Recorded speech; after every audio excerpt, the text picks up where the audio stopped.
बड़ी बहन ने ही किया था छोटी बहन को घायल, चोरों की फैलाई झूठी कहानी। रुड़की पिरान कलियर के धनौरी चौकी क्षेत्र के तेलीवाला उर्फ शिवदासपुर गांव में कल सुबह एक घर के अंदर खेल रहे बच्चों पर दो अज्ञात बदमाशों ने हमला कर घायल करने की सूचना पर मौके पर पहुंची पुलिस ने घायल बच्ची को उपचार हेतु अस्पताल भिजवाया और मामले की छानबीन शुरू की, जिसमें परिजनों की ओर से बताया गया कि तजमीम निवासी तेलीवाला उर्फ शिवदासपुर अपनी पत्नी के साथ रिश्तेदारी में अपने ससुराल गया और अपने दो बच्चों को पास के मकान में रह रहे परिजनों के पास छोड़कर गया। बहन ने पुलिस को बताया, आज सुबह हम अपने घर में आकर खेलने लगे, इसी बीच दो अज्ञात बदमाश आए और उसके घर में घुस गए। एक बच्ची उनके पीछे चली गई। अज्ञात बदमाशों ने पीछे चल रही बच्ची पर हमला कर घायल कर दिया और मौके से फरार हो गए। बच्ची की चीख सुन पास के मकान में रह रहे उनके परिजन भी मौके पर पहुंचे। खून से लहूलुहान बच्ची को देख परिजनों ने शोर मचा दिया, जिसके बाद आसपास के लोगों की भीड़ इकट्ठा हो गई। इस बीच किसी ने पुलिस को सूचना दी, जिसके बाद पुलिस मौके पर पहुंची और घायल बच्ची को उपचार के लिए अस्पताल भिजवाकर मामले की जांच शुरू कर दी।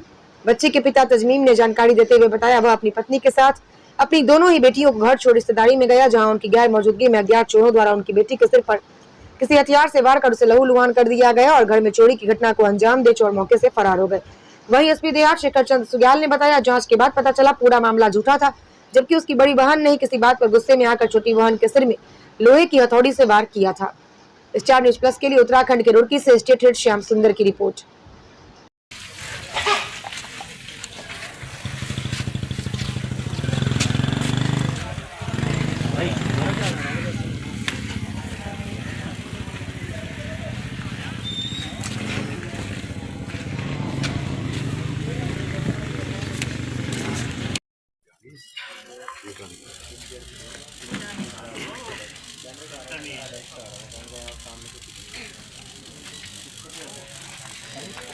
तेलीवाला में कुछ अज्ञात चोरों के द्वारा एक घर में घुसकर एक बच्ची के साथ में मारपीट करने का मामला जानकारी में आया है। बाद में कुछ और खुलासा हुआ है, क्या है मामला पूरा का पूरा?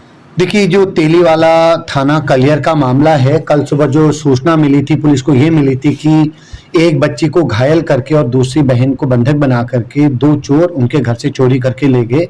तो मामला प्रथम दृष्टया संदिग्ध लग रहा था। मैं कल शाम स्वयं मौके पे था और पीड़ितों से बातचीत करी, तो जो बात पुलिस तक पहुंचाई गई थी वो एकदम गलत थी, तथ्यहीन थी, आधारहीन थी। सीसीटीवी फुटेज का अध्ययन करने के बाद, आई विटनेसों के बयानों के बाद, अगल बगल के लोगों के बयान के बाद और जो पीड़िता थी उनसे पूछताछ करने के बाद जिसे चोट लगी उसके बयानों के बाद ये इस बात की तथ्यपरक पुष्टि हुई कि ये घटनाक्रम दो बहनों में झगड़ा हुआ। बड़ी बहन ने गुस्से में आके छोटी बहन के साथ एक हथियार से उसके सर पे वार किया। यद्यपि उसका इरादा, जैसा हमने बातचीत में पाया, मारना नहीं था, लेकिन गुस्से में उसने वो सारा एक्टिंग किया। तो मामले का इस ढंग से पर्दाफाश हुआ और माँ बाप ने भी इस बात को लेकर के अपनी सहमति व्यक्त की। हाँ साहब, ऐसा ही हुआ होगा, क्योंकि घर से चोरी का कोई भी सामान नहीं हुआ था और जो घटनाक्रम हमें प्रथम दृष्टया बताया गया था वो कतई मैच नहीं कर रहा था।